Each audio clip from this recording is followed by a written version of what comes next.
How you doing, everyone, and welcome to Direct Dreadnought Gundam and more on PS4. And this is the MSA 003 Nemo. This is the mobile suit produced by Ayub, the Anti-Earth Union Group, in the events of Zeta and Double Zeta Gundam, also known as the Grips Conflict, also known as the Titan War and the first Neo-Zeon War. And the Nemo is one of my favorite mobile suits, if not my favorite mobile suit, from Zeta and Double Zeta Gundam. Now, many of you know the Universal Century basic timeline. You've probably seen parts or all or the remake of the original Gundam series. You've probably seen the side stories associated with the 1 Year War in the Universal Century, that being 0080 War in a Pocket, 0079 8th MS Team, and 0083 Stardust Memory. But many Gundam fans have not seen or do not know much about the events of Zeta or Double Zeta Gundam. But Zeta Gundam and Double Zeta Gundam were actually the direct sequels to the original Gundam series, and the side stories were produced after the Zeta and Double Zeta Gundam cartoons. And that's very interesting because it shows how Sunrise, Bandai, Namco treat their intellectual property. They treat it with a lot of respect. And when they decided to go back to the events of the 1 Year War and kind of update the art and update the story to the original Gundam cartoon, they made sure everything retconned perfectly into the continuity of their intellectual property story. They were very, very considerate. And not only that, the stories and the plot for all the side story arcs and for the additional cartoons and movies surrounding Gundam, Zeta Gundam, and Double Zeta Gundam all added into the continuity. One led to the other, and they made sure, like the movies Rogue One or Solo, a Star Wars story for the Star Wars franchise, it filled in any holes, questions, plot holes, stories that people wanted to know more about. And especially for all the mecha fans, as we are known in the Gundam universe, the Gunpla fans, for all us Gunpla fans, it filled in the gaps between all the various production mobile suits, because let's face it, it's the mobile suits that bring us to the Gundam Universal Century timeline. Sure, the stories are phenomenal, and the characters, in my opinion, are some of the best and most well-written characters in sci-fi period, being able to easily hold a candle to some of the best sci-fi franchises the world over, and even beating several famous sci-fi franchises in the United States and Europe. So let's talk about the Nemo. The Nemo is the official grunt mech for the Anti-Earth Union Group. Now, in the events of Zeta Gundam, because of the events of Operation Stardust Memory, the last blitz of Zeon, where some Zeon remnants decided to attempt a colony drop on Earth, and even though they failed in their initial target, they were successful in dropping the colony, and this pushed the Earth Federation into a more authoritarian stance and started becoming more dictatorial and borderline fascist with the space noids and all the various colonies surrounding Earth. And keep in mind, in the Universal Century timeline, the majority of Earth's population, even after the tragedy of the 1 Year War in which billions died, the majority of Earth's population, several billion, were in space, not on Earth. The Earth population was around 2 billion, and the space population was, I believe at this point, around 10 to 20 billion. Quite a few people. So, after some really bad moves by the elite group of the Earth Federation, known as the Titans were the response force for any anti-government activity, and they were charged with the duty of stamping out Zeon, Neo-Zeon, Axis Zeon. The power got to their head, and they managed to infiltrate several branches of the Earth Federation government and almost succeed in a takeover. And they were the #1 dudes around, and they were inflicting much suffering on the people and they were poised to take over the solar system. So, many Federation soldiers, especially veterans of the 1 Year War, and many officers, young and old, decided that this would not stand and formed the Anti-Earth Union Group. And of course, those kind-hearted or honorable souls who were on the Zeon side of things during the Zeon War, the 1 Year War, decided to throw in their bid, and several outlaws and pilots that just didn't like the Federation in general decided to throw in with the Anti-Earth Union Group. The Anti-Earth Union Group was a lot like the Resistance in Star Wars or the Star Wars Rebel Alliance, in which they really didn't have a huge factory base to draw on, such as Earth did, or even Zeon did. Remember, Zeon had 1/6 of the colonies in space to draw resources from, as well as raiding Earth for resources, and had production lines, factories in space. They had an infrastructure and an industry.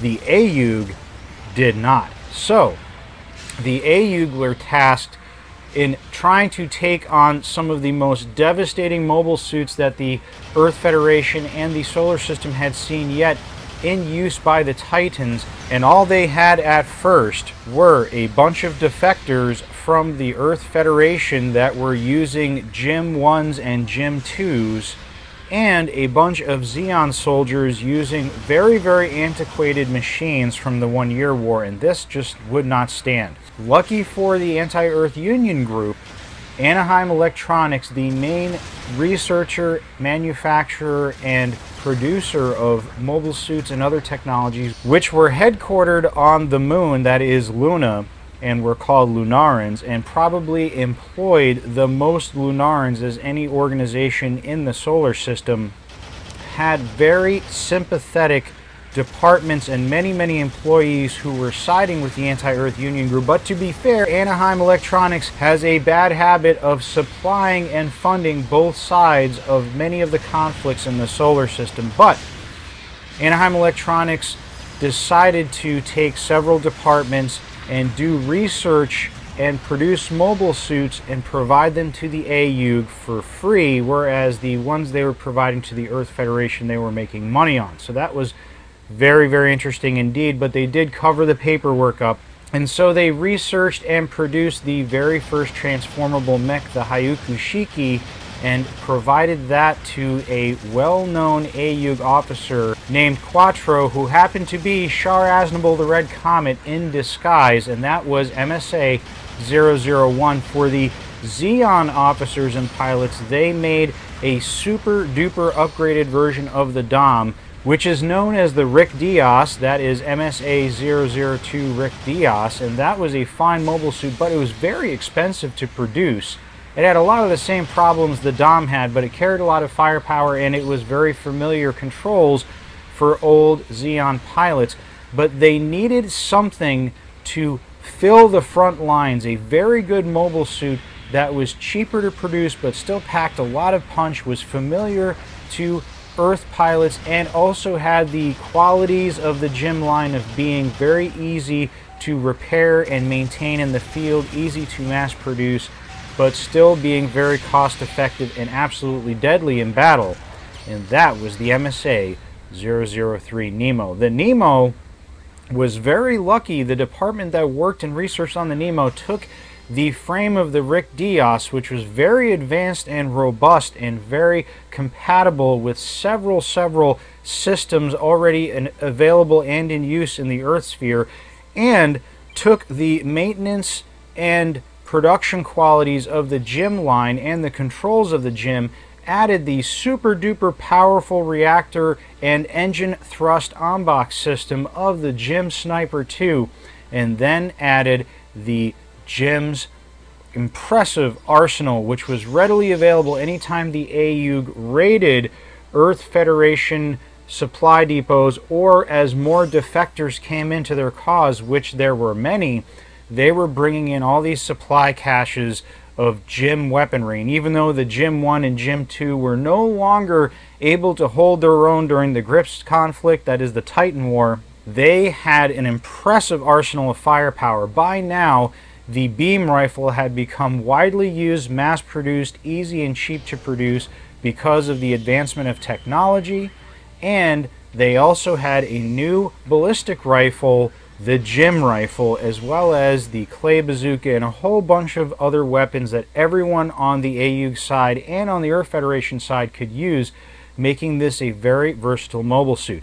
But the most important thing was, because the Ayub was not really constrained by the price tag of the Nemo, they decided to give the Nemo, which already had good maintenance qualities, good production qualities, a good arsenal of weapons, and was familiar to Federation pilots who joined the Ayub, they decided to give it Gundanium alloy instead of the steel Gundanium composite, which was the cheap version of the Gundam armor. They gave it the official Gundam armor in the key spots like the chest, shoulders, and legs, which made the Nemo very, very sturdy, and as a grunt mech goes, it could actually hold its own against most of what the Titans and later on the Neo Zeon could throw at it, and that was very impressive. The Nemo had excellent flight characteristics, it had very good maneuverability, excellent survivability, excellent firepower, it was easy to maintain, and came in great numbers. It didn't come in the numbers necessary to fill the ranks of the Earth Federation. The Earth Federation needed to garrison the whole solar system with GIMs, and therefore they really needed to cut costs. And during the 1 year war, they needed to produce as many as possible to overrun Zeon. But the Nemo was being built for the Ayub in secret, and even though Anaheim Electronics could produce the Nemo in semi-large numbers, 100 or so suits that would fill out the ranks of this rebel organization pretty well, they could afford to give these mobile suits that extra level of protection, nearly the same amount as the original Gundam, making this an impressive machine. The way you get this in Mobile Suit Gundam Battle Operation 2, you get the Nemo Level 1 and Nemo Level 2 by completing the limited time missions that were available last month, and seeing the Nemo being my favorite mobile suit from Zeta Gundam and Double Zeta Gundam, I really had to grab this mobile suit, so I went to town, and where I should have been making more videos during the Thanksgiving holiday season, I wanted to play video games because I love Gundam and I love Dreadnought, and I really, really love what's going on the PS4 and what will come soon on the PS5. So I dedicated a little extra of my personal time than I normally would. Normally I play Gundam for maybe an hour a day, get 3 matches in, and that's all I have time for. I actually went to town and had probably 6 to 10 matches a night for whatever days I had free for the period of a couple weeks, and I got myself the Nemo and the Nemo 2, and I happened to get the Rick Diaz in a lucky loot drop for one of my daily supply runs, where I handed in the 3 tokens I got from completing the missions in Mobile Suit Gundam Battle Operation 2, and I traded those tokens in, and voila, I got lucky with a Rick Diaz. And even more lucky is, about a week ago, I had a recon patrol random loot drop because I had my medals and I used them to boost my experience gathering while I played the game. And I got this thing called the Jim rifle, and it is the level 2. And this thing is, it is pretty good. I have to say, as far as on paper, I still have my doubts because I've tested this thing and I'm still a huge bullpup fan. I use the Jim bullpup on most of my Jim builds, and I do really well. Right now I want to get as many lore videos out for Mobile Suit Gundam Battle Operation 2, Direct Dreadnought, Gundam lore, and more for my Gundam Lore Sundays. I do want to keep the lore videos coming out, but I'm getting some really impressive Mobile Suit kills and very good replays that I'll be posting soon when I run out of mobile suits to do lore on, and you'll be seeing that soon. And I've been testing the Jim battle rifle on the Nemo level 2 and my level 4 powered Jim, which can also use it, and this thing seems pretty awesome. The bullpup does more consistent damage at shorter range. This thing has a longer range, but it has a terrible cone of fire, but it enables run and gun, general use mobile suits who like the machine gun to put in a little bit of damage at bazooka range, maybe even stagger opponents at bazooka range, but at close range against large targets that of any class or raids who are quickly closing in and throwing caution to the wind, this battle rifle does serious damage if you put the right custom parts on your mobile suit. It really does really good damage, and it gives you the ability to spray and pray at long range, almost double, not quite double, but almost double that of the bullpup, and it's really useful in space. But I was able to use the battle rifle on the Nemo level 2 for these ace match modes. I got the ace both matches, and even though my second replay wasn't as good as my first, because once I became ace, a lot of enemy players chased me around and put a stop to the amount of XP and kills I was getting. Still, I had a lot of fun in the Nemo, and the great thing about the Nemo is not only was it a great grunt mech suit, and as many of you know, I do like my grunt mech suits in the Universal Century timeline. I'm a huge Jim fan, especially. This suit is the culmination of the Jim Sniper 2, the Jim Command line, the Jim 2 production line, that model, and took all these things, made a great mobile suit for the good guys in the events of Zeta and Double Zeta Gundam, and then the Anaheim Electronics personnel and employees who later got folded back into the Earth Federation used this machine as a template to make the RGM 0087 Jigen, which is another one of my favorite mobile suits. It's the grunt mech for the Universal Century timeline. It has the longest lasting mobile suit career in the Universal Century timeline. It's a great and beautiful mobile suit, very, very effective. But the Nemo was so awesome that after the Anti-Earth Union Group won and the Earth Federation went into full civil war with the good guys kicking out the Titans and defeating them once and for all and returning the Earth Federation to levels of sanity that were only seen pre-1 Year War, which was very good for the Earth sphere in general.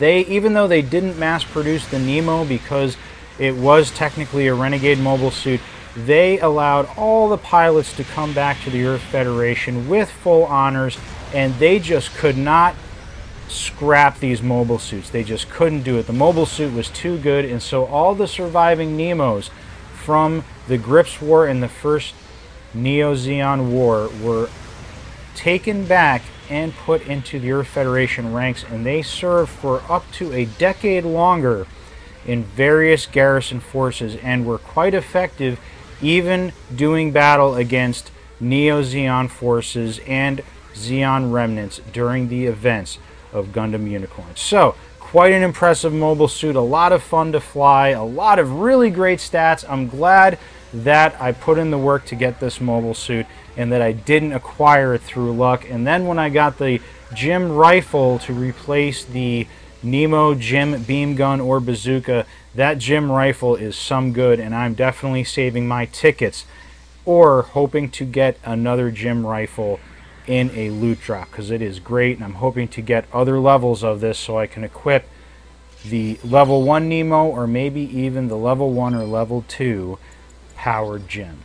Well, that about wraps it up for the Nemo. A very impressive mobile suit, one of my favorites from a lesser known cartoon from the Gundam franchise. It is the holdover, the missing link, if you will, between the 1 Year War Jims and the post 1 Year War, post Neo-Zeon War Jigens. It really does bridge the gap, and it incorporates a lot of features from some of my favorite mobile suits in the Jim line, and is the direct predecessor to the Jigen, which is the longest lasting, highest service record grunt mech in the Universal Century Gundam timeline. Well, that's it from me for now, and I'll see you soon in Sinley Bay.